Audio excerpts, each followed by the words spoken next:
Pastor வந்து வாழ்த்தி ஜெபிச்சிட்டாரு, அதனால பிஸ்னஸ் நல்லா இருக்கும்னு நினைக்காதீங்க. அப்படிலாம் நல்லா இருக்காது. பாஸ்டர் வந்து கடையை திறந்து வச்சுட்டாரு, கடை ஓஹோன்னு ஆயிரும் நினைக்காதீங்க. கவனிக்கிறீங்களா?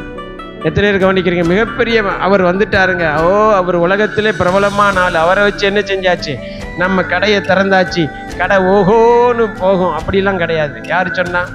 அப்படிலாம் கிடையாது. பாஸ்டர் மாதிரி நடத்தி வச்ச எத்தனை கல்யாணம் சக்சஸா முடிஞ்சிருக்கு சொல்லுங்க.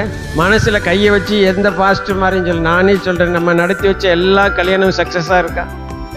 எல்லா கல்யாணமும் சக்சஸா இருக்காங்க? இல்லைங்க, அப்படிலாம் இருக்காது. யார் சொன்னது? பாஸ்டர் வந்து ஜெபிச்ச உடனே சக்சஸ் ஆயிரும், பாஸ்டர் வந்து ஜெபிச்ச உடனே தொழில் ஓகோ ஆயிரும்.